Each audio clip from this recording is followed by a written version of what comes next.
Hello बच्चों। तो extraction of metals बहुत इंपॉर्टेंट टॉपिक है। बच्चे बहुत कंफ्यूज होते हैं, लेकिन बहुत सिस्टमेटिक और सिंप्लीफाइड वे में हम इसको डिस्कस करने वाले हैं। तो आपके बायोनीति पर आप अभी तक टॉपिक वाइज चैप्टर वाइज सारे डिस्कशंस कर रहे हैं। तो अगर आप नए हैं तो चैनल को सब्सक्राइब कर लीजिए और शेयर कर दीजिए, जिससे बाकी बच्चे भी इसका एडवांटेज ले सकें। तो अर्थ की क्रस्ट में जो मेटल्स हैं वो या तो फ्री स्टेट में मिलते हैं या फिर कंबाइंड स्टेट में मिलते हैं। जैसे फॉर एग्जांपल मैं आपको बताऊं, जो सी वाटर है वहां पे भी बहुत सारे सोल्यूबल सॉल्ट्स होते हैं, जैसे सोडियम क्लोराइड, मैग्नीशियम क्लोराइड। तो ये एलिमेंट और कंपाउंड जब अर्थ के क्रस्ट में नेचुरली मिलते हैं तो उनको कह देते हैं हम ओर्स। बट इसमें बहुत सारे अमाउंट में, बहुत हाई परसेंट अमाउंट में एक पर्टिकुलर मेटल प्रेजेंट होता है, जिसको क्या कहते हैं, ओर कहते हैं। तो एलिमेंट और कंपाउंड विच अकर नेचुरली वो क्या हो गए, मिनरल्स हो गए। अब इन मिनरल्स में बहुत हाई परसेंटेज में, बहुत हाई अमाउंट में एक पर्टिकुलर मेटल है और इम्प्योरिटीज है, तो जिससे इकोनॉमिकली हम मेटल को एक्सट्रैक्ट कर सकें वो क्या कहलाएगा, ओर। ठीक है। तो ओर मिनरल है जहां से मेटल को इकोनॉमिकली हम एक्सट्रैक्ट करते हैं। Different type of ores are found in nature. बहुत सारे ओर होते हैं, जैसे सबसे कॉमन टाइप जो है वो ऑक्साइड्स हैं, जिनको ऑक्साइड ओर कह सकते हैं। आयन का जो ऑक्साइड ओर है उसका नाम है बच्चों हेमेटाइट, मैग्नेटाइट, बॉक्साइट एल्यूमिनियम का हो जाएगा। एल्यूमिनियम का ऑक्साइड ओर है बॉक्साइट। इसी तरह कार्बोनेट ओर्स भी नेचर में मिलते हैं। इनके सबके फॉर्मूलाज भी मैं आपको बताता हूं भी। कार्बोनेट्स में अगर हम बात करें तो लाइमस्टोन कैल्शियम का कार्बोनेटेड और है लाइमस्टोन, आप सबने सुना होगा। Calamine, then nitrates in the form of sodium में सल्फेट्री के फॉर्म में प्रेजेंट होता है। सल्फेट्स, हैलाइड ओर्स, सल्फेट में आपका जिप्सम आ जाएगा, हैलाइड में आपका कॉमन सोल्ट आ जाएगा। तो बहुत सारे एग्जांपल है ना बच्चों, जो इजीली आप याद कर सकते हैं। सल्फाइड्स में गैलेना आ जाएगा, ये सल्फेट था, ये सल्फाइड बता रहा हूं मैं आपको। सल्फाइड में गैलेना। तो अगर इनके फॉर्मूलाज की हम बात करें तो सबसे पहले haematite Fe2O3 ion oxide, magnetite Fe2O4 दोनों आयन के ऑक्साइड्स हैं। बॉक्साइड एल्यूमिनियम का ऑक्साइड है Al2O3। इसी तरह कैल्शियम का जो कार्बोनेटेड ओर है उसको हम कह देते हैं लाइमस्टोन, कैल्शियम कार्बोनेट। नाइट्रेट और सोडियम नाइट्रेट NaNO3। जिप्सम का कॉमन फॉर्मूला क्या होता है, कोई बच्चा बता सकता है? ऑलरेडी आप पढ़ चुके हो।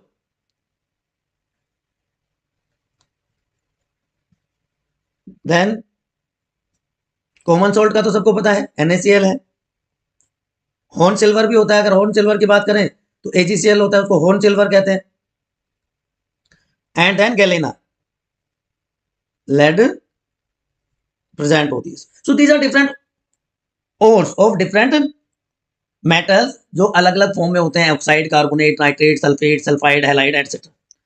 तो मेटलर्जी वो प्रोसेस है बच्चों जहां पे मेटल को एक्सट्रैक्ट किया जाता है प्योर फॉर्म में। सो मेटलर्जी क्या है, जिसको हम पूरा डिटेल में डिस्कस करने वाले हैं। Process of metal extraction. अब मेटल को कहां से एक्सट्रैक्ट कर रहे हैं, from their ores and then refining of metal for use. तो वो सारी प्रोसेस, वो सारे स्टेप क्या कहलाते हैं, मेटलर्जी। अब कुछ वर्ड्स हैं जो बार बार आएंगे, तो एक बार मैं उनका आइडिया आपको दे देता हूं। अब तक आपको पता चल गया मिनरल क्या होता है, व्हाट इज ओर, ऑलरेडी मैं आपको बता चुका हूं। मैट्रिक्स या गैंग, मैट्रिक्स भी कह सकते हैं आप इसको, गैंग भी कह सकते हैं। अब जो ओर है मेटल की, इट कंटेन्स सर्टेन इम्प्योरिटीज, वो सैंड की फॉर्म में हो सकती हैं, क्ले की फॉर्म में हो सकती हैं। तो इन इम्प्योरिटीज को क्या कहा जाता है बच्चों? मैट्रिक्स या गैंग।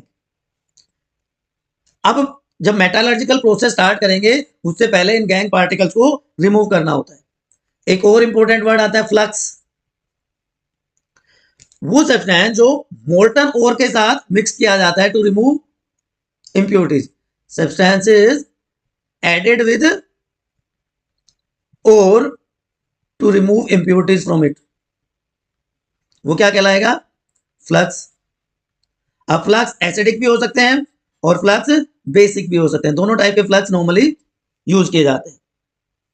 अगर बेसिक इंप्योरिटीज हैं तो एसिडिक फ्लक्स यूज करेंगे, एसिडिक इंप्योरिटीज हैं तो बेसिक फ्लक्स यूज करेंगे। तो बेसिक इंप्योरिटीज हैं उनको स्लैग में कन्वर्ट करना। अब स्लैग क्या है? यू कैन से कि जब फ्लक्स को मोल्टन ओर के साथ हम मिक्स करते हैं तो ये इंप्योरिटीज के साथ मिक्स हो जाता है और वो जो सब्सटेंस बनता है उसको हम स्लैग कहते हैं, SLAG, स्लैग। तो मैट्रिक्स, फ्लक्स एंड स्लैग दो मिनरल और हम पहले डिस्कस कर चुके हैं। अब जो ये मेटल्स हैं नेचर में, मैंने आपको बताया कि फ्री स्टेट में भी मिलेंगे और कंबाइंड स्टेट में। वो किस पे डिपेंड करेगा? वो डिपेंड करता है बच्चों रिएक्टिविटी पे उस मेटल की। जो टॉप में एक्टिविटी सीरीज में वो कभी भी फ्री स्टेट में नहीं मिलेंगे क्योंकि हाईली रिएक्टिव है, sodium, potassium, calcium, magnesium, aluminium जैसे मेटल्स। लेकिन सिल्वर, गोल्ड, प्लेटिनम या कॉपर जैसे लीस्ट रिएक्टिव जो मेटल्स हैं they are found in free state, या कह सकते हैं नेटिव स्टेट में वो नॉर्मली देखने को मिल जाते हैं नेचर में। और जो मॉडरेटली रिएक्टिव है वो ये सारे हमने बात करी ऑक्साइड, सल्फाइड या कार्बोनेट्स की फॉर्म में मिल सकते हैं। ठीक है ना बच्चों? यहां तक कोई कंफ्यूजन है? क्योंकि ये बेसिक्स आपको पता होना बहुत जरूरी है। तो अब जो टॉप पे हैं उनको हम कैसे एक्सट्रैक्ट कर सकते हैं? उनके लिए यूज किया जाता है इलेक्ट्रोलाइसिस। ठीक है? उनको कार्बन के साथ हीट करके रिड्यूस नहीं कर सकते। मॉडरेटली या मीडियम जो रिएक्टिव है उनको रिडक्शन प्रोसेस के थ्रू हम एक्सट्रैक्ट कर सकते हैं। अब रिड्यूसिंग एजेंट यूज कर सकते हैं। And least reactive like copper, silver, gold वो फ्री स्टेट में प्रेजेंट होते हैं नेचर में, तो उनका एक्सट्रैक्शन कोई बहुत ज्यादा मुश्किल होता नहीं है। ठीक है? तो कौन से स्टेप्स हैं जो हमें फॉलो करने हैं? सबसे पहले तो वैसे ग्राइंडिंग की जाती है, क्रशिंग की जाती है, जिससे जो बिग रॉक्स हैं नेचर में उनको हम स्मॉल पार्टिकल्स में क्रशर की हेल्प से ब्रेक डाउन कर लेते हैं। उसके बाद एनरिचमेंट, एक्सट्रैक्शन, एनरिच्ड ओर को मेटल ऑक्साइड में चेंज करना, reduction of oxide into metal and then refining of metal. ठीक है? चलिए एक एक करके बात करते हैं। सबसे पहले मेटल का एक्सट्रैक्शन। ये अभी हमने बात करी कि हाईली रिएक्टिव कंबाइंड स्टेट में मिलेंगे, लेकिन जो लीस्ट रिएक्टिव वो फ्री स्टेट में मिलेंगे। तो अर्थ के क्रस्ट में जो मेटल्स मिलते हैं या तो फ्री स्टेट में होंगे या कंबाइंड स्टेट में होंगे। Gold, silver free state, copper silver combined में भी मिल जाते हैं। तो ये रिएक्टिविटी सीरीज, तो हाईली रिएक्टिव को अभी मैंने बताया इलेक्ट्रोलाइसिस के थ्रू रिमूव कर देंगे, मॉडरेटली रिएक्टिव को रिडक्शन कर देंगे रिड्यूसिंग एजेंट लाइक कार्बन या कोक, और जो लीस्ट रिएक्टिव है वो तो नेटिव स्टेट में मिलते ही है। ठीक है ना? तो और ऑक्साइड्स में कार्बोनेट फॉर्म में मिलते हैं और ये अबंडेंट अमाउंट में प्रेजेंट होते हैं अर्थ के क्रस्ट में, क्योंकि बहुत सारे मेटल जो हैं ऑक्साइड फॉर्म में हैं, इसलिए ऑक्सीजन बहुत रिएक्टिव एलिमेंट है और अबंडेंस में मिलता है अर्थ के क्रस्ट में।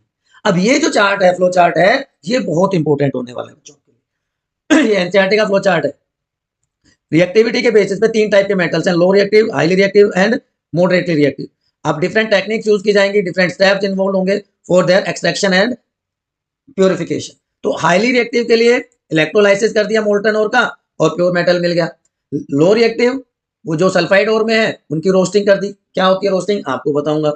मेटल मिल गया, उसकी रिफाइनिंग कर ली। तो सबसे ज्यादा मेहनत करनी पड़ती है जो मॉडरेटली मीडियम रिएक्टिव है, वो या तो कार्बोनेटेड ओर के फॉर्म में प्रेजेंट होंगे या सल्फाइड ओर के फॉर्म में प्रेजेंट होंगे। सल्फाइड ओर में अभी आपने देखा अगर प्रेजेंट है तो उनकी रोस्टिंग की जाएगी, लेकिन कार्बोनेटेड और के फॉर्म में प्रेजेंट है तो कैल्सिनेशन के थ्रू उनके ऑक्साइड्स बना लिए जाते हैं, ऑक्साइड्स को रिड्यूस कर दिया जाता है मेटल में and from that pure metal is obtained.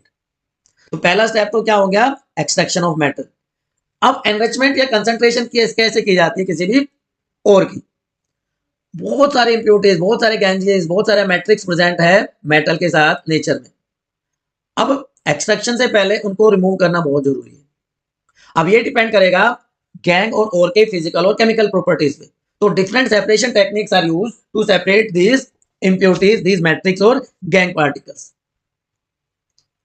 तो एनरिचमेंट क्या हो गया, अनवांटेड मटेरियल और impurities in the form of sand, rock and other material present in mineral in an ore deposit is called gangue.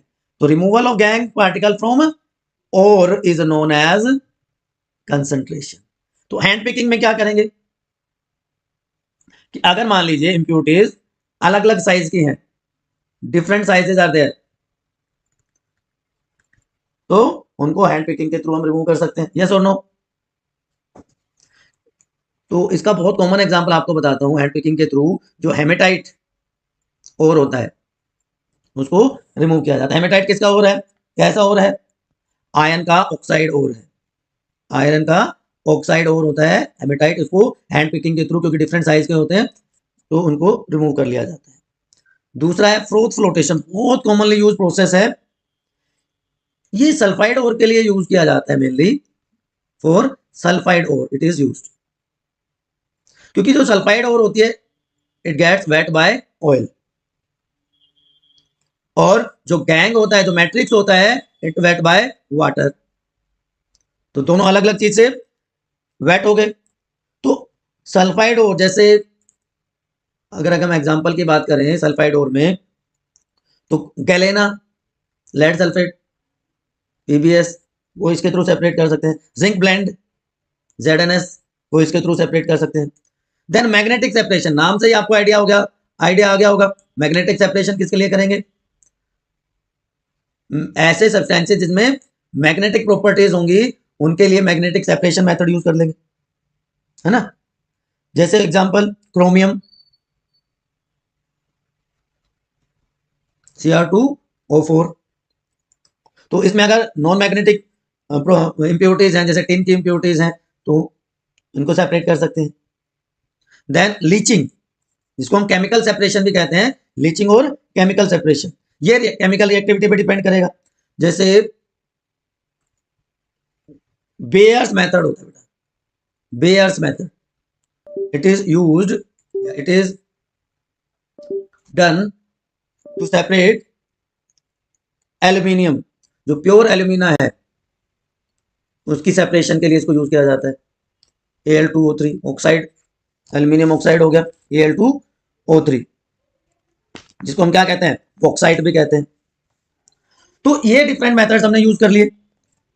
अब क्या करेंगे, अब जो सेपरेटेड ऑक्साइड्स हैं, है ना, सॉरी, जो ओर्स हैं उनको हम मेटल ऑक्साइड्स में कन्वर्ट कर देंगे।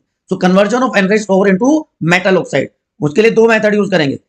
कैल्सिनेशन, रोस्टिंग, बहुत इंपॉर्टेंट है, स्किप नहीं कर सकते आप, बहुत ध्यान से देखिए। कैल्सिनेशन क्या होता है, दोनों प्रोसेस में हीटिंग होगी, heating of concentrated ore in absence of air, या लिमिटेड सप्लाई ऑफ एयर आप कह सकते हैं।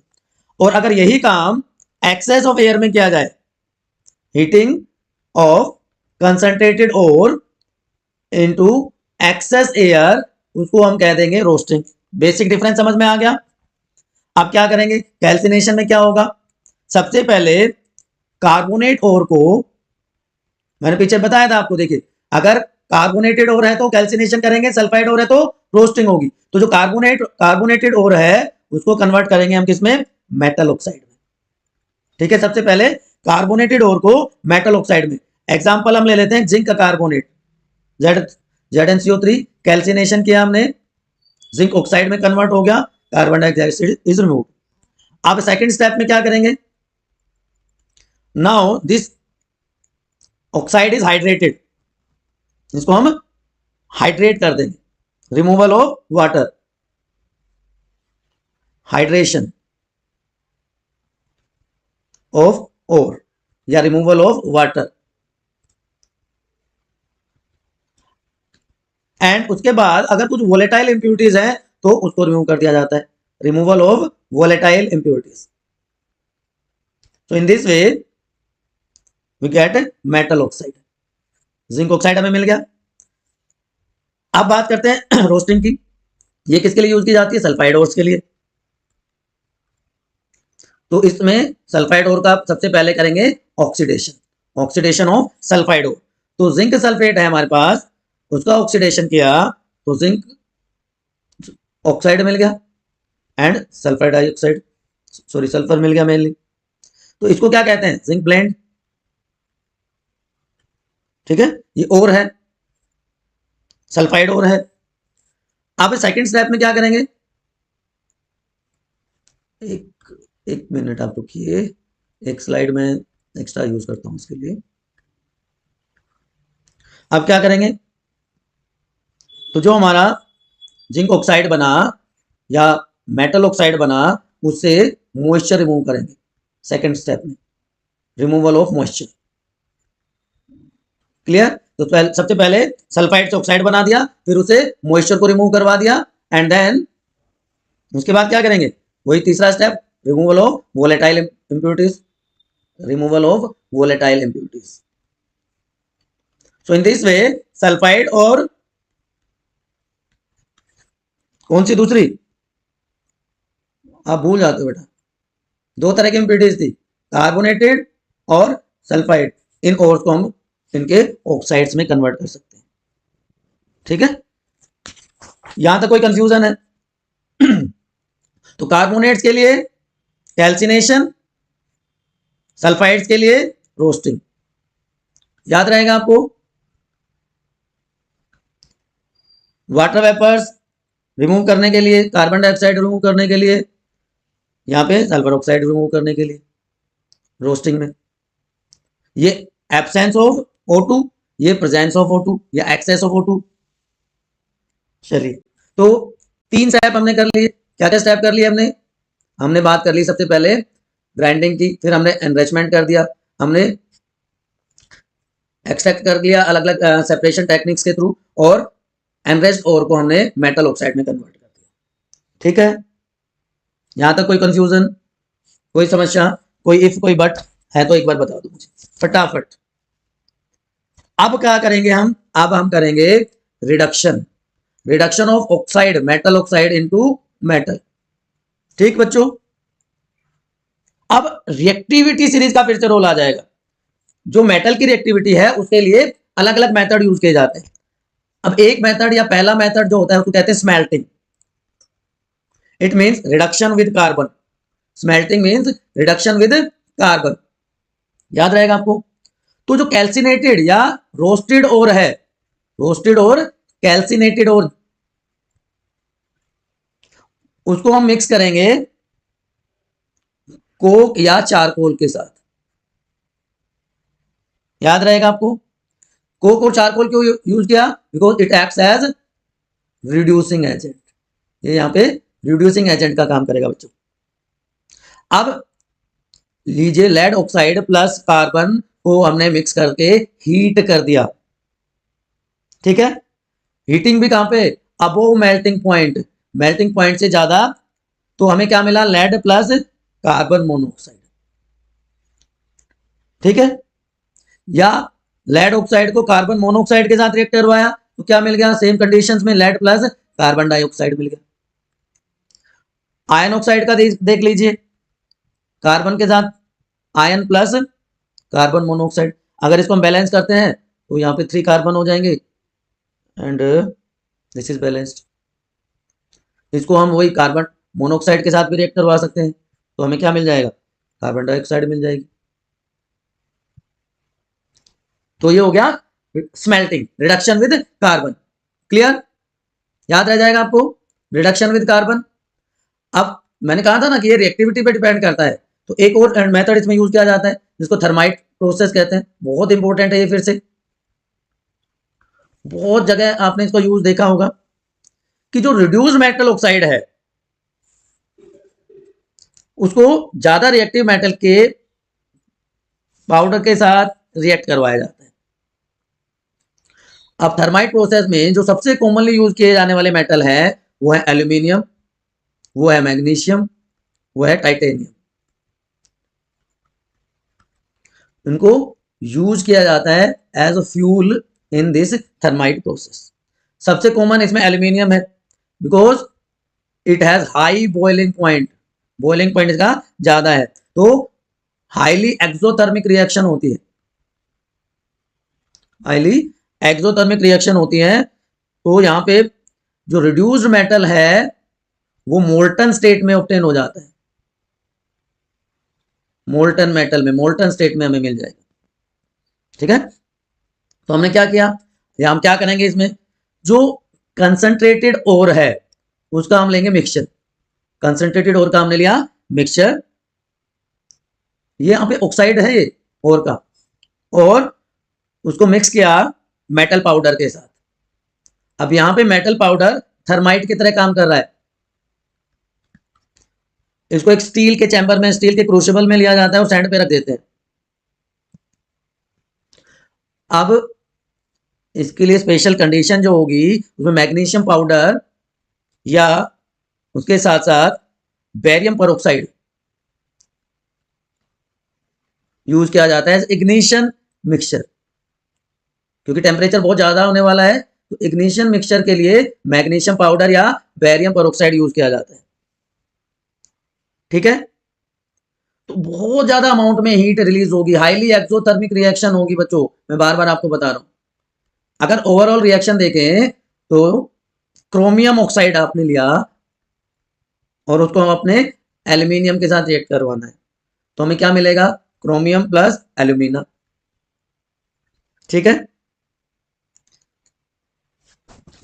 तो इस प्रोसेस को कहते हैं गोल्डस्मिथ प्रोसेस, गोल्डस्मिथ प्रोसेस इसको कहा जाता है, क्योंकि एल्यूमिनियम सबसे ज्यादा थर्माइट प्रोसेस में यूज किया जाता है, इसलिए गोल्डस्मिथ एल्यूमिनोथर्मिक रिडक्शन, एल्यूमिनोथर्मिक रिडक्शन इसको कहेंगे, याद रह जाएगा। इसके अलावा भी कुछ मेटल्स यूज किए जाते हैं, जैसे आप यूज कर सकते हो आयरन ऑक्साइड, एल्यूमिनियम के साथ रिएक्ट करवाओगे तो आयरन मिल जाएगा और एल्यूमिना मिल जाएगा हमें, and large amount of heat is produce. इसको रेलवे ट्रैक्स पे यूज किया जाता है, आगे भी इसको हम डिस्कस करेंगे बच्चों। ठीक है, तो ये तो बात हो गई। उसके बाद इलेक्ट्रोलाइटिक रिडक्शन भी किया जा सकता है इनका, थर्ड स्टेप में इलेक्ट्रोलाइटिक रिडक्शन भी कर सकते हैं। हमने रिडक्शन विद कार्बन देखा, हमने थर्माइट रिएक्शन देखी, इसके बाद इलेक्ट्रोलाइटिक रिडक्शन हो सकता है। तो बहुत सारे मेथड्स यूज किए जा सकते हैं। अब रिएक्टिविटी सीरीज के हेल्प से हम ये देख चुके हैं कि कैसे डिफरेंट मेटल्स को एक्सट्रैक्ट कर सकते हैं उनके ओर से, डिपेंडिंग अपॉन देयर रिएक्टिविटी, है ना। जो अभी तक मैंने बताया उसको एक बार मैं समराइज कर देता हूँ, कौन कौन से स्टेप्स की हमने बात करी। हमारे पास ओर थी, उसकी हमने ग्राइंडिंग कर दी, हमने क्रशिंग कर दी। उसके बाद कंसंट्रेशन ऑफ ओर की, क्योंकि 3 तरह के मेटल्स होते हैं तो अलग अलग टेक्निक्स यूज की जाती है। हाईली रिएक्टिव को इलेक्ट्रोलाइसिस कर देंगे मोल्टन ओर के साथ, तो प्योर मेटल ऑब्टेन हो जाएगा। बहुत लीस्ट रिएक्टिव है, सल्फाइड ओर्स की फॉर्म में नॉर्मली प्रेजेंट होंगे या फ्री फॉर्म में होंगे, तो रोस्टिंग कर देंगे और मेटल मिल जाएगा, उसकी रिफाइनिंग। ये वाला स्टेप अभी बचता है हमारा। ठीक है, मीडियम रिएक्टिव वाले या तो कार्बोनेटेड ओर के फॉर्म में प्रेजेंट होंगे या सल्फाइड ओर की फॉर्म में, तो उनका कैल्सिनेशन या रोस्टिंग करके उनका मेटल ऑक्साइड बना देंगे, and then they are reduced by different method, चाहे उसका थर्माइट प्रोसेस करें हम, कोक के साथ रिडक्शन करें या इलेक्ट्रोलाइटिक रिडक्शन हो, and finally purification is done. ठीक है ना, तो प्यूरिफिकेशन के लिए अब क्या करेंगे, तो मैं एक बार सारा दोबारा से आपके लिए समराइज कर रहा हूं कि 3 तरह के मेटल जो अलग अलग फॉर्म में मिलते हैं, चाहे सल्फाइड ऑक्साइड या कार्बोनेटेड ऑफ की फॉर्म में, और लीस्ट रिएक्टिव ऑलमोस्ट सल्फाइड और या फ्री स्टेट में, नेटिव स्टेट में मिलेंगे। ठीक है, क्योंकि बहुत सारे मेटल के ऑक्साइड्स होते हैं इसलिए ऑक्सीजन बहुत रिएक्टिव है और अबंडेंस में मिलती है, ऑलरेडी मैं बता चुका हूँ। स्टेप्स में हमने क्या देखा, जो कि सल्फाइड और के फॉर्म में प्रेजेंट है उसकी रोस्टिंग कर देंगे, लो रिएक्टिविटी सीरीज की बात कर रहे हैं हम, तो वो ऑक्साइड मेटल ऑक्साइड में कन्वर्ट हो गया और उसके बाद उसको सेपरेट कर लिया जाता है। रोस्टेड ओर को हमने हीट किया, इसको हमने क्या कह दिया, रिडक्शन, जिससे क्या बन गया जो मेटल ऑक्साइड था वो रिड्यूस हो गया मेटल में बाय रिडक्शन प्रोसेस। मरकरी का रिडक्शन एक्सट्रैक्शन, सॉरी, मरकरी का जो ऑक्साइड है उसको, सल्फाइड है, उसको सिनेबार कहते हैं। उसको हमने हीट किया ऑक्सीजन की प्रेजेंस में, तो ये मरकरी ऑक्साइड में कन्वर्ट हो गया और फिर से उसको हीट किया गया तो इसका रिडक्शन हो गया और मरकरी मेटल इज ऑब्टेन्ड। ये तो लो रिएक्टिविटी सीरीज वालों की बात होगी।